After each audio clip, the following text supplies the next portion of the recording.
G'day legends, welcome back. Round 12 of the Australian or AusCycling Esports Club Series. Back with Katie Bates. Thanks for joining us yet again. Katie, we missed you last week. Back in touch. I have to say, you actually missed some big action last week with Martin McGarry getting usurped on the line by Jessica Bemrose. So super excited to see how that unfolds on Innsbruck today.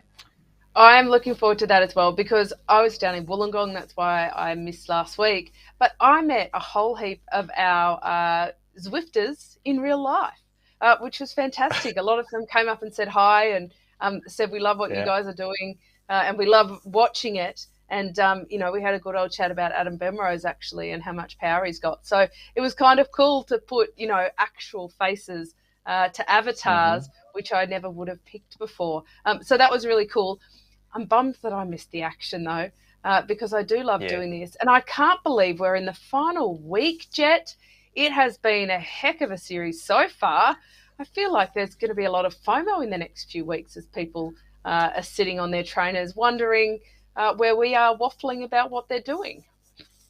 Yes, I know. It's definitely going to be a bit of FOMO. I have to say the weather's turned up here in Perth. Got back from Wollongong myself and looking at my trainer going, doesn't look as appealing. But then I look at the racing and I go, you know what? I kind of want the best of both worlds. So perhaps the summer is double days. That's what we need.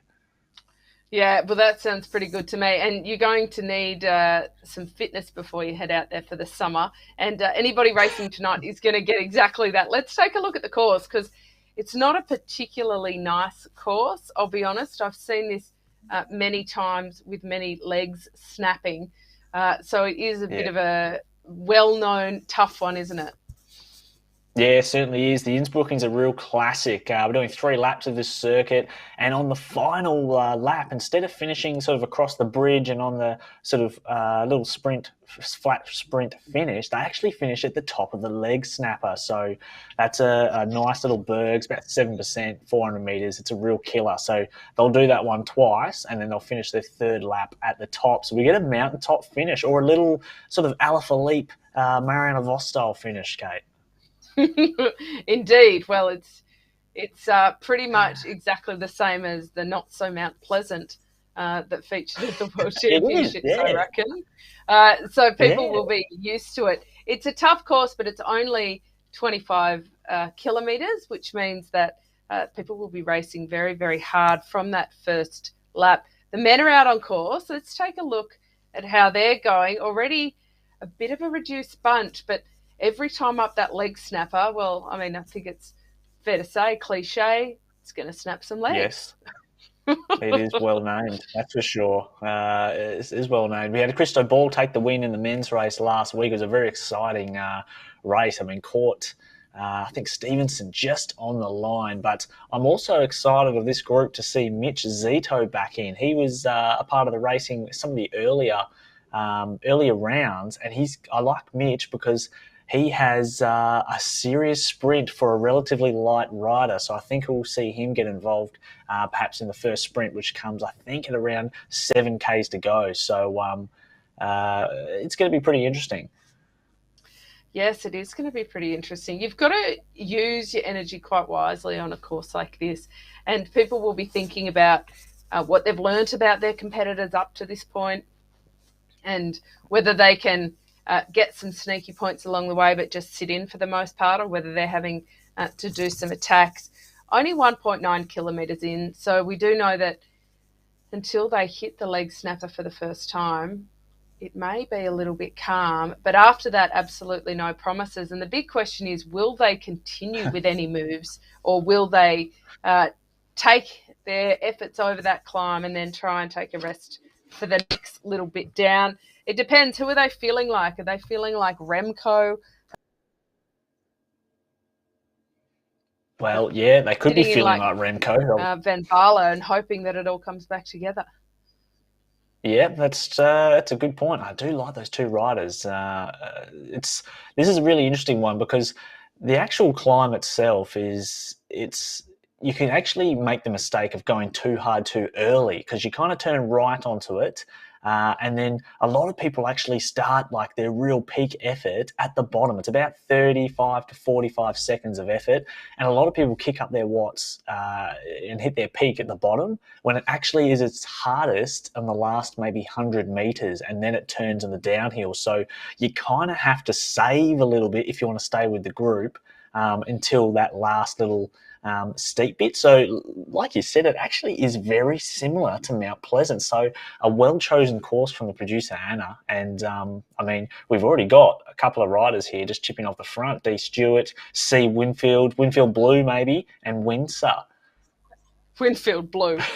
What are we into the old westerns with a little bit of smoking? Who's this about? Come on now, people. It is, yeah. I do love the names. I did when I met a couple of the ladies and they introduced themselves. I was like, oh my gosh. I said, because a lot of people don't even use their full name, I'm kind of guessing a lot of the time as to not only what they look like, but what their actual name is. But that was quite cool, I must say. Yeah, you see the hats, Katie? This breakaway is a little, it's the group of, well, I mean, we're not in the France sort of region, but they've got the berets on. Perhaps it's I don't know, it's a sign of allegiance, these three hat-wearing units. Hat-wearing units, technical term there. I think our darling producer, Anna Russell, she calls them the cheese cutter hats or something.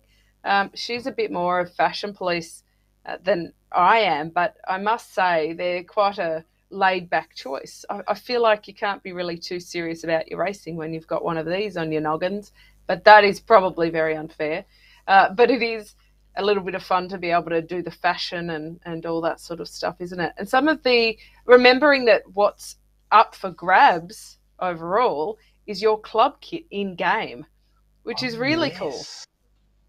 Yeah, it is really cool. It's such I can't wait to see them in game. Whoever does take the lead. I mean, as it stands, Waratah Masters are still on top with Bathurst second, Randwick third, and the Vikings, Katie, are actually snapping at the heels of Randwick for that third place. And I have to say, shout out to Camden Cycle Club who just have the sole point, just the 1 point versus.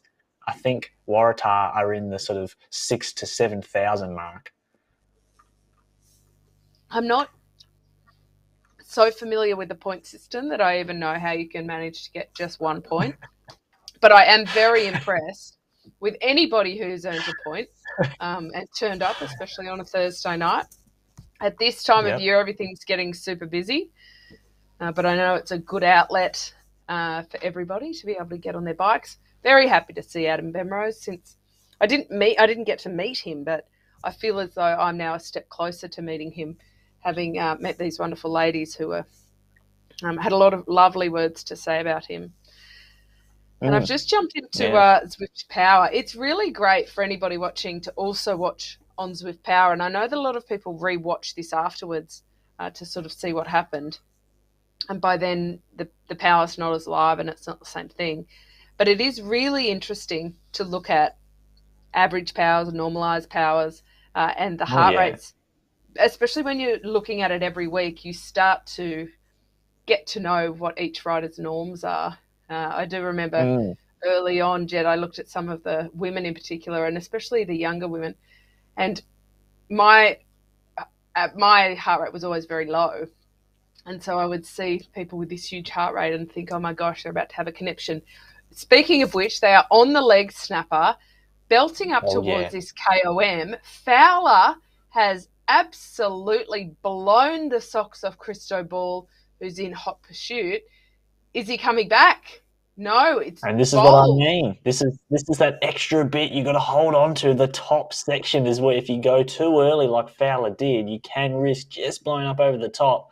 It looks like he's hung on there. We've got Christo Ball timed it perfectly over the top, and we've got splits already. Now it's a super fast downhill. Look at the gradients, 8, 9, 10%. So if you're not in the wheels here, it is a chance of getting shelled out the back on the very first lap. And keep in mind, Katie, they've got a sprint in another 1.8 kilometres to go. So if we get a little split here, it's going to be very interesting if they stay away. And now the women are on there too. And look at this. This is McGarry and Bemrose 2.0 the second week in a row.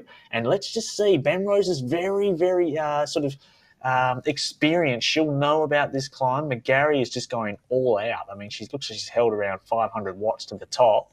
And maybe Ben Rose just keeping a little bit in check to stay with her. Katie, we might have a group of two from the start of this race here, 5K in. Ooh, Bemrose and McGarry are really similar riders. They just have McGarry is a little bit more explosive. Bemrose is a little bit better on the climbs, and so I find it quite interesting when they're in these in-between courses where they're really meeting halfway on both of their talents. And it will be a very tight race if they choose to keep going with it. I guess that's the question, though. Why would they keep going with it when they're after the points along the way? Why wouldn't they just take it easy and see who gets there fresher? The men are up for another sprint here. Fowler's first to move again.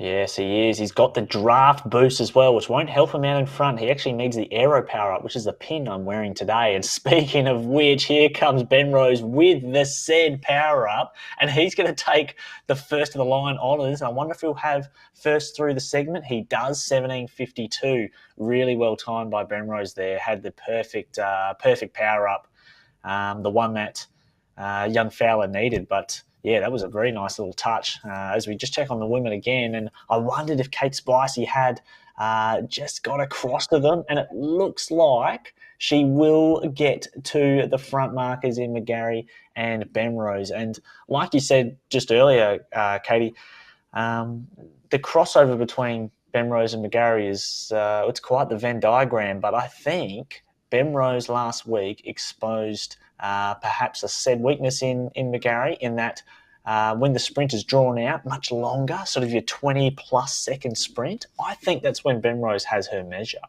Yeah, definitely Bemrose, in the 20-minute power kind of section is where she comes to the fore, and she's got a lot of power. But McGarry's got the acceleration, and look at her go.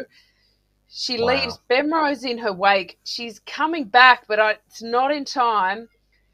Kate Spicer nearly hung on. She just needs to accelerate right now while Bemrose and McGarry are having a wee break. This is where Kate Spicer needs to get out of her seat and get across. Same for Howard.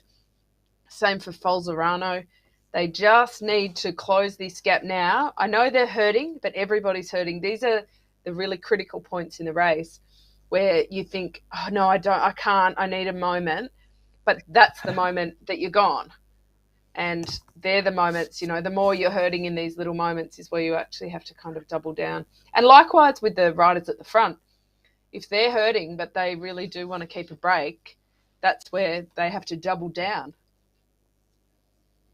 Yeah, absolutely. And I think there's a few riders that are just trying to get back on touch here. Spicy, Howard, Falzerano. It's good to see a front group of five here. Also note Jen Arnold as well from some of the earlier Club Series races where she dominated that first lap of the Nyokio course a few months ago. She's also in between groups, and I think Jen's going to be one of the riders who's just going to focus on getting the fastest through the segment because she's obviously got pretty decent power. But it's going to be different tactics, but a group of five out front, Katie. And how about Spicy's kit? She's done it again. It's a bit funky, isn't it? It's a bit funky, that town. Is, yeah. Do we know what that rainbow. kit is? Because it's really cool. It might be the new 80s kit for the level 52 unlock. Holy moly. That is a flex. That is a massive flex. For those wondering what kit Katie was wearing last week, that pink mystery kit that we saw on the stream, we actually found out, and our producer told us that it's actually some sort of glitch. So that wasn't the kit that Kate Spicey was wearing last week, not on her view, but on the broadcast view. Something was going on in the matrix, in the cloud, and it presented this weird, it was like poxy pink kit, had poxy on it. It was really bizarre, but I tell you what, I like it. I want the matrix kit. I quite like it too, to be honest. I'll take that red pill. Yes. well. I think that the kits, some of the kits in the game are cooler than others for sure. And you get in moods too where you put this kit on and then you go in and you're like, oh, what was I thinking? But you got I lots of like options. you do. There's a couple of stinkers in the men's group. I have to say the Alienware kit, some sort of computer. There it is on the left. That is a real smelly kit. Don't enjoy that one, but Smelly. It actually, you you know know, what? It looks like just from this view, um, like a bad view of a Movistar kit. Like if your eyes were a bit blurry, I reckon you ah, might think it's Movistar. Like just close your eye, half close yeah. your eyes. I'm seeing I'm seeing Movistar. hot air balloon. Maybe I've just been As we've just watching too much pro bike riding this year, if that's where I'm going. But potentially, won't yes, dispute that. potentially.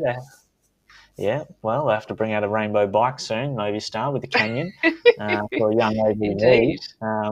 I'm just out here, sort of just hammering my elbow, see if it'll give me a few more watts, Anamique style. But it's a bit of a lull, Katie, in the men's and the women's. They're sort of everyone knows how important that climb is, and I think they're all saving their petrol tickets until we get there.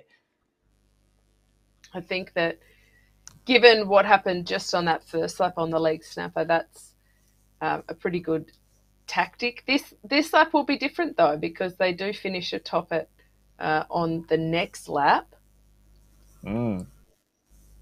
So if they are feeling good in the middle, they know that they can kind of push through. All of these races have been around the 25 kilometre mark. Last week, 23K. I missed that one around the Knickerbocker. And of course, we started this swathe because we had 1 to 6 and now we're going through 7 to 12. With the Makuri Islands, remember the Sprinters Playground? That was a bit of fun. Do. There was some massive numbers there too.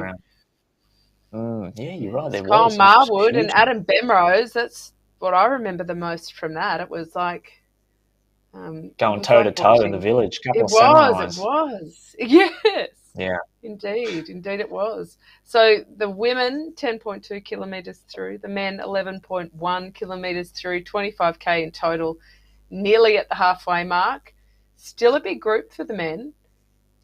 Been a bit on and off with their power, but for the women it's reduced, but it is back down together. McGarry and Bemrose unable to ride or choosing not to ride off the front. Just the two of them for now. Let's see what happens on the next leg snapper. Yeah, it's just approaching now. The bigger that group is in the men's side, the better it is for the guys who don't quite have the top end power to get over that climb. Because even if it does split, if the bigger group is behind, so perhaps there's 3 or 4 get off the front like we saw in the first lap, if that peloton behind is still bigger than the front group, they'll get back on that downhill. So it's actually you can play it smart and just kind of start the climb at the front and catch on to the main bunch over the top and save your legs a little bit. But interestingly, I just checked the stats here on the leg snapper Strava segment. 4.5 million attempts on that climb. So there's and the KOM time is for the men's, at least what I'm looking at here, 32 seconds at 900 watts. My gosh. That is wild. And I think it would be a good idea if you're watching at home when we see the men and the women enter the climb, we want to pay attention to the top left-hand side and see the watts that are sustained for this climb, and also have a look at the cadence. You'll get an idea of who's if you've got someone who's sitting or standing. If they're sitting, staying seated during that climb, we'll see maybe around sort of 80 to 90 RPM, and then if they're standing, it might be around that sort of 70 to 80 mark, or even lower, because it is pretty steep. So it's going to be interesting to see. Just on board with Winfield, had a little chip off the front there in his yellow bike, closed down by Windsor, so that's kind of funny. And Hill's out there as well, so all together, and they're not far away from the second leg snapper. Ooh, let's go, fellas. Cam Winfield, the under-19. He maybe a couple of years ago would have felt at a disadvantage being so much younger, but I think Remco Evenepoel and Pogacar and these mob are proving that you can still be exceptionally well developed at 20, 21, 22 years of age. So if Cam Winfield is a 17 or 18-year-old, he is certainly at no massive disadvantage in this kind of racing. Still a reasonably sized bunch. There's 18 riders out there at the moment, and the average is at about 3.4 watts per kg for the race so far. That's pretty solid. Let's not pretend that that's not. It's not enough to have you wanting to kind of vomit in the bin next to you. And if you haven't ever done that, then I don't think you've ever Zwifted hard enough, to be honest. But it is enough to feel like you can't. You won't have a lot left if you do try and accelerate too much. Yep, absolutely. Vomit in the bin. Well, That's you know what I'm interesting. talking about. Come on now. Yeah. Oh, I know. Yes, I know. I've got a window next to mine with set up, so I just sort of throw that open and water the Vomit plants. out the window, do we? Yeah. Excellent. It's a luxury. Yeah, I've set it up very nicely. But on board with Chubb at the moment. Hey, Chubb, he's got a pretty good 20-minute power. Not sure how his short-term power is. I mean, he's got 5 watts per kilo FTP, but this is the fun part, right? This is where the anticipation starts, and you see the watts will start to rise a little bit here, and they do, because you want to be in the first 10 wheels as they take this little chicane off the bridge, and you still want to be up there, especially if you're one of the riders who isn't as fast up here. And here come the power ups. Someone has launched from the back here, not sure who it is, but Chubb's leading them out, and he doesn't want to be on the front here, because here comes Christo Ball, and look at the watts up there, 800 watts. 9. This is Ball's over 1,000 watts here, and he's got the power up as well. And this is where you get to see who are the strongest riders here. And we've got Windsor having a cracking race. Actually, he's out the back. We've got Christo Ball and Bratz there, and look at the gap he's got. And I think the bunch are just letting him sit there, Katie. That was a very big acceleration, and really sustained and out of the seat up that steep section.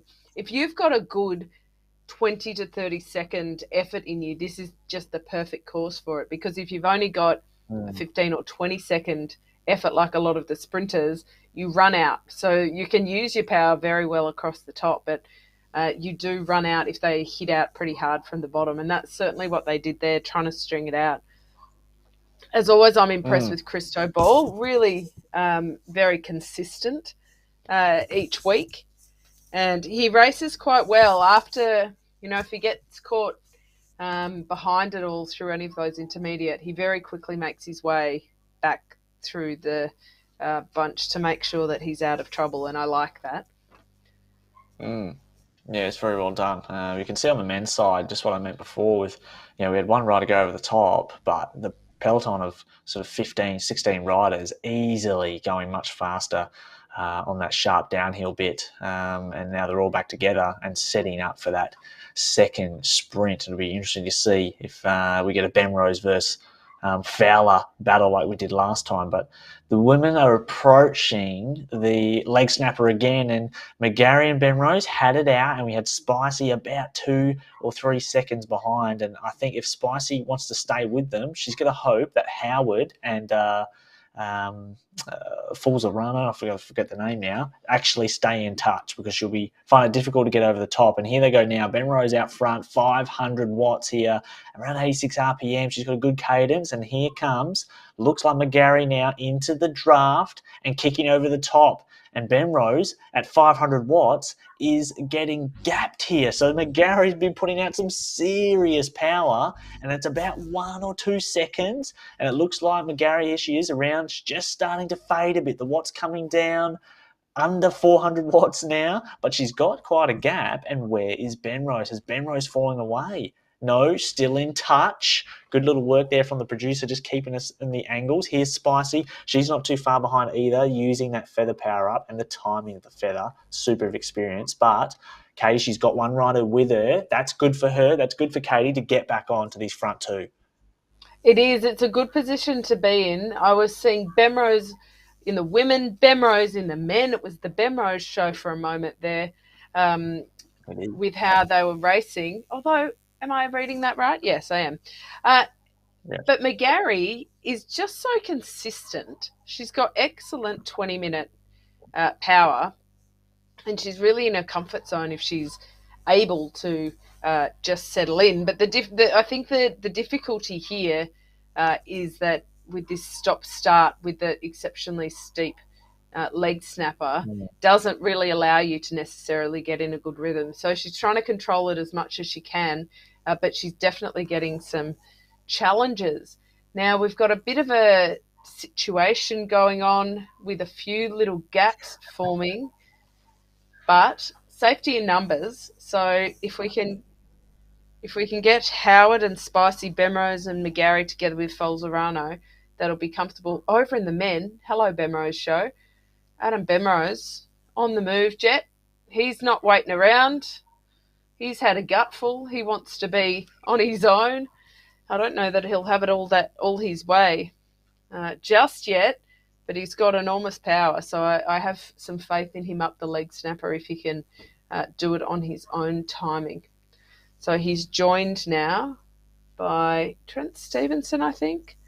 Although, to be honest, the writing is very small on my screen at the moment for that. So I'm actually just relying on Zwift Power to update for me.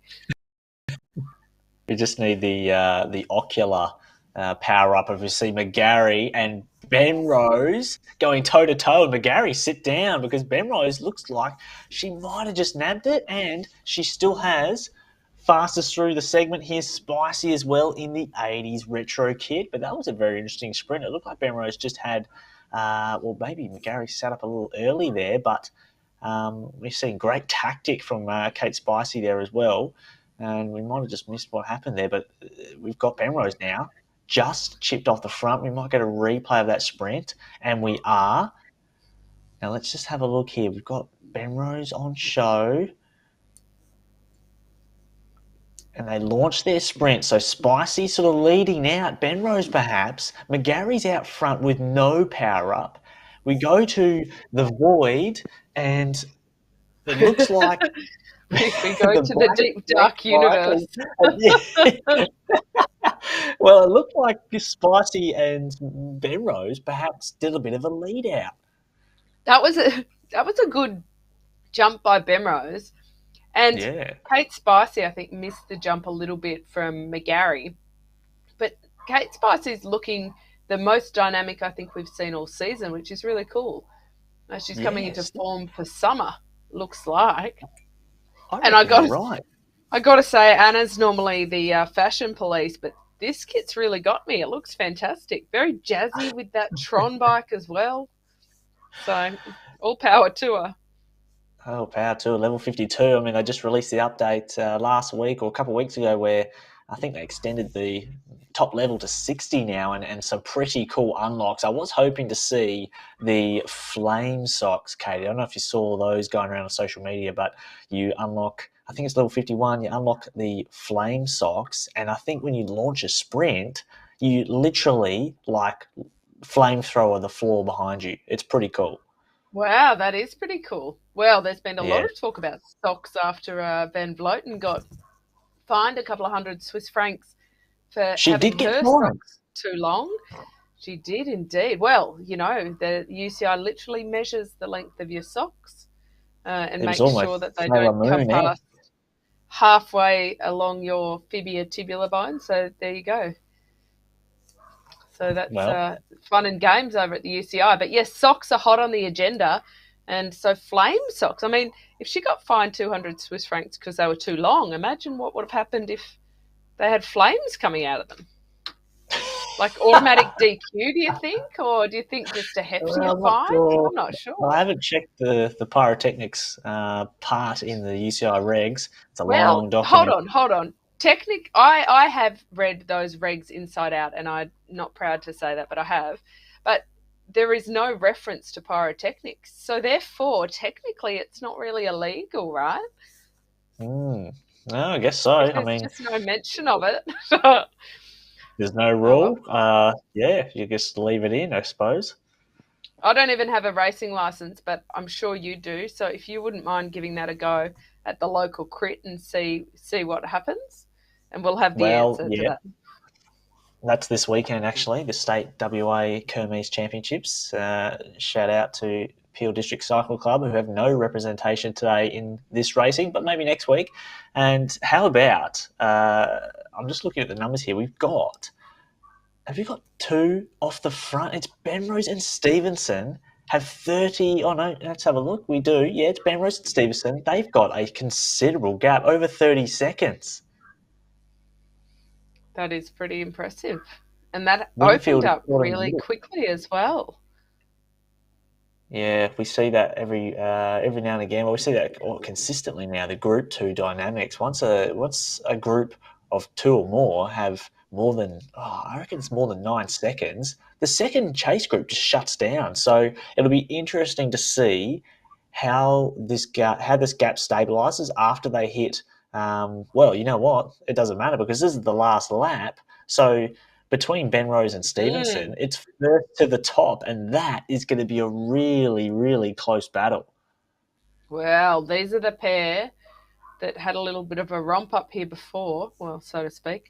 Possibly could have found better terminology for that, but you know what I mean. We're all used to I'm me sure by it's now. okay. I've been on my best behaviour for the broadcast in Wollongong, and I've bit my tongue. So now you've just got me tonight. Yep.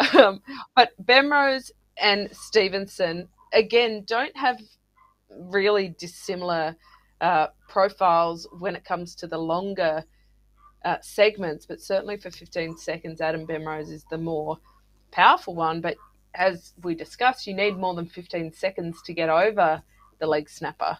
And so that's where if Stevenson can just hang on to the acceleration at the bottom, and if I were him, I would let Benrose lead out. And I would hang on as much as I could, but just knowing that Benrose will fade over the top. Well, they're approaching. They go over that little bridge first, and I've just started a little deep dive into the Zwift power here and just sort of checked out their 30-second efforts from some of their recent races. And Katie, they're pretty close. They both have a 30-second of around 10.5 watts per kilo. So it might come down to who. I think we're going to see a really close race to the top for these two, and it's going to be decided in that last 100 metres. And I think starting second wheel is the way to go if they approach it at speed. It's going to be super interesting. But who are you backing? Who are you going to take the pick out of these two, Katie? Ooh, I think I'd go for Benrose, but he can't go too early, I would say. So if Stevenson is happy to go from the back, then I would leave it as late as possible if I were Benrose. He's going now. This is pretty early, actually. This concerns me somewhat. But well, he's got a little bit of separation. He does, but Stevenson still is a little bit, he's still able to chase that. And this is, all right, so 31.52. Let's see. I reckon Benrose has got about a 20-second clock on him before Stevenson will start clawing it back. So give it another 10 seconds. Are we even going to be... Oh, see, here he comes. Here comes Stevenson. He's closing. Can Benrose hold him? It's the last 100. It's the last 100. It looks like Stevenson's his avatar set down. Oh, it's so close. It's going to be Benrose holding on. He had the second kick. I think Stevenson absolutely blew his biscuits. That was really good job from Benrose because he was running out of time and he timed that perfectly. And in the end, Stevenson kind of ran out of bickies. Is that what you said? Biscuits. He did. He ran out of biscuits. Yes. His watts dropped to 0 as Winfield is caught in between, and it looks like he's going to hold on or he might get caught on the line. Oh, he's definitely getting caught. This is Harvey. Harvey coming over the cross. Harvey's got the juice to take Winfield's bronze medal away, and I think Winfield, he's going to get past again. Ooh. He really blew up. He was caught. He was caught in the middle. So I thought this was too early from Benrose. I thought, this is a big call because he was starting to put out some really solid power here into the orange. already before it really tipped too far up. But it was Yeah. enough of a gap with the power up that Stevenson just wasn't making any ground until He was about three until quarters of here. the way up. And then when he Yeah. did, Stevenson ran at him quick. They were kind of going in opposite directions, but it was too late. And This is when Bemrose the rallied Watts pretty dropped well, I too. must say. He did. He had a second kick, Ben Rose here. This is where Stevenson ran out of legs. I think the Watts just fall right down, and Ben Rose kicks up again just to solidify. But Stevenson, I mean, you couldn't fault him. They practically just did a Wingate test, and I'm sure you're familiar with those. The old Wingate test. You feel terrific at the start, and then the last 10 seconds feel like 10 years. Yes, yes, not pleasant is how I would describe that. But they've actually done like I know that a lot of them will have ridden this course many times, but I'm still quite impressed with how tactically they've handled this climb, figuring it out along the way for making sure that their timing is pretty good as well. And what have the women learned on their laps? Madam Bemmers, Well, I'll call her from now on. yeah. Madam Bemmers is taking it from the front, just like Adam did. Call him Sir Bemmers. But don't want to go too early. So there's still a little bit to go for them until they do get to the snappy snap part.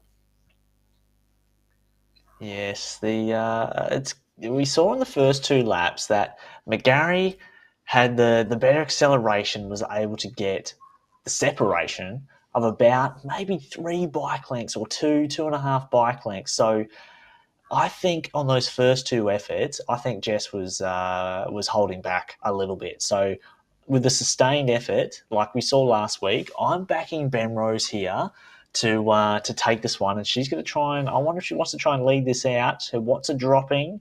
Or are they picking up here because they're about to enter the gradients? She's going to lead it out. McGarry kicking up early. Ben Rose kind of goes as well. They kind of fake each other out, and this is it. It's all in on the pedals. Ben Rose stomping. McGarry peaking her watts super early. Like I mentioned at the start, that can be a mistake. Ben Rose, I think, is holding something in reserve. McGarry still over 10 watts per kilo, and she's got the feather. That might be it, but here comes Ben Rose using her feather. Has McGarry used it too early? But it doesn't look like it. She's got absolute daylight between her and Jessica Benrose, and she's gonna hold on, Katie, over the top. The climb is just slowing up, but McGarry, she's got the victory, or is she gonna get caught on the line? And there she goes through. That was so close.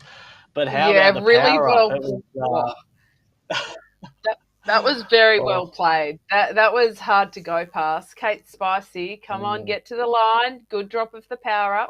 The feather can certainly help on these steep slopes of the leg snapper.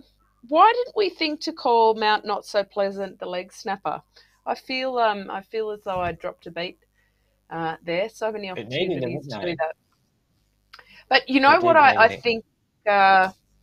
We'll take a look at this replay, because look at Madam Bemmers go, dropping the power up and accelerating. Like, great move. This is exactly what Sir Bemrose did, and it worked for him. The gap opens up, but not enough. McGarry is the one that is well ahead by that point.